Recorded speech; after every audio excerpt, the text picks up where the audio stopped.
There's a slight change in how City Council opened today's meeting, and the group behind it hopes it leads to bigger changes. ABC 7's Andrew J. Polk is live with this story. Andrew. Yeah, good afternoon. City Council meetings are usually opened by an invocation, a short appeal by any group that wants to sign up to do it for whatever deity or religion they believe in to bring positive influence to the meeting. But today, a group brought forth what they believe is the first secular invocation in Council's history. To please turn off his or her cell phone beeper and BlackBerry so as not to disturb the meeting. And now, would everyone please rise for the invocation by David Marcus from the Join Us for Justice, the El Paso chapter of Americans United for Separation of Church and State. Good morning, Mr. Marcus. Good morning. Good morning, Mayor and Council. We come together today in a spirit of cooperation and compromise, respect and courtesy, calling upon the rules of civility to guide us. As we look around this chamber, we are reminded that in our differences lie our strengths. We are black, white, Hispanic, Asian, and Native American. We are Catholic, Protestant, Baptist, Jew, Muslim, Hindu, Buddhist, Humanist, Wiccan, Pagan, atheist, agnostic, and unaffiliated. Some of us are living our lives in the certainty of our faith.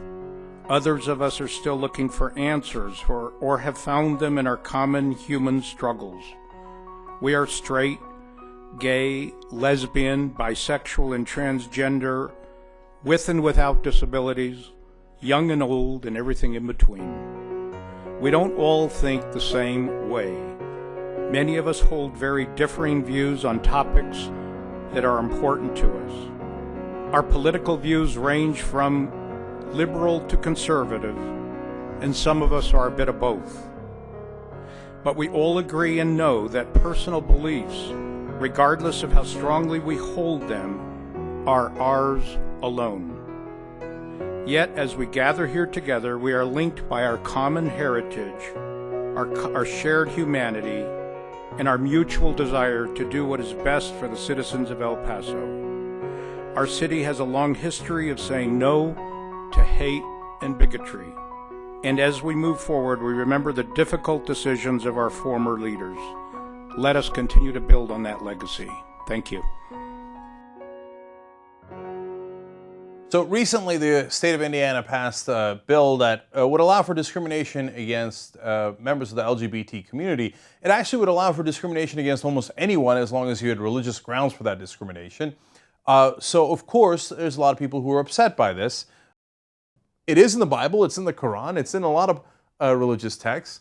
And the real answer is you shouldn't believe those texts. But of course, nobody wants to say that. Those texts are wrong. Slavery is not acceptable. You shouldn't hate gay people. You should also be allowed to eat shrimp, which is also strictly forbidden in the Bible. And now, of course, you can't eat pork either, according to the Old Testament or the Quran. All those things send you to hell. Of course it's religious. That's why they're going to discriminate against these people. Now, would they have discriminated against some set of people, even without religion as a pretext? Probably, because that's what we've done throughout history as human beings, unfortunately. But I love that there is a new day in America, at least, where people fight back against this. And they say it's not acceptable, and we're going to join forces, and we're going to beat you back by using business, by using sports, by using everything in our arsenal. If a gay couple was to come in, like say they wanted us to provide them pizzas for a wedding, we would have to say no. Crystal O'Connor and her family are standing firm in their beliefs tonight. They've owned Memories Pizza and Ice Cream in Walkerton for almost 10 years. They pride themselves in owning a business that reflects their religious beliefs. We're not discriminating against anyone. It's just that's our belief. And everybody has the right to believe anything. So when Governor Pence signed the Religious Freedom Restoration Act into law, the family was not disappointed. We definitely agree with the bill.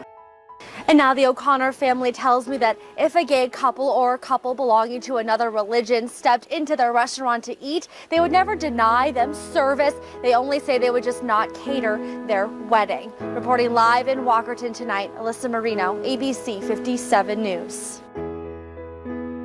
Tolerance is a two-way street. If you're a print shop and you are a gay man, should you be forced to print God hates fags for the Westboro Baptist Church because they hold those signs up? Should you be forced to do, should the government, and this is really the case here, should the government force you to do that? And that's what these cases are all about. This is about the government coming in and saying, no, we're gonna make you do this. And this is where I think we just need some space to say, let's have some tolerance, be a two-way street. Sarah Warbelow, the legal director for the Human Rights Campaign, the country's largest gay and lesbian civil rights organization. Sarah, good to have you here. You just heard from Senator Santorum, who said this law would have protected a gay business owner from having to do work on something that he finds offensive or discriminatory. Would that have been an important protection to have? On the contrary, the legislation would have done no such thing. It explicitly allowed individuals to use their religious beliefs to underline other types of laws that provide protections, not only against gay, lesbian, bisexual, and transgender people, but against other religious minorities, and in some instances, against African Americans and Asian Americans as well.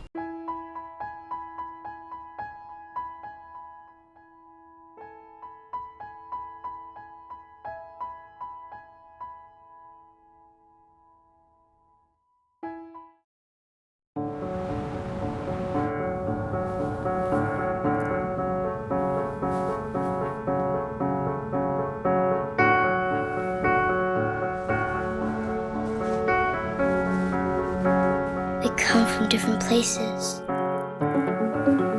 We worship in different ways. We respect every person's freedom to live their beliefs. No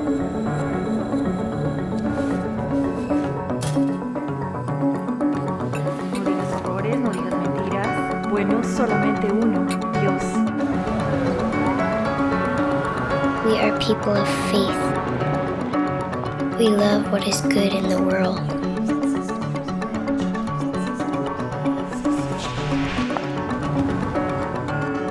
We live to make it better.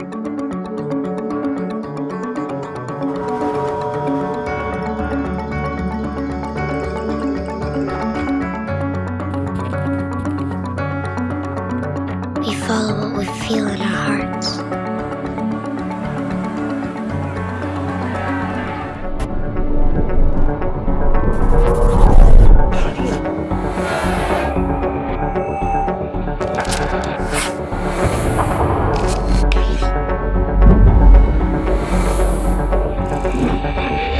As Americans, religious freedom is our first freedom. It is the freedom of conscience, the freedom to think, to act, to follow our beliefs.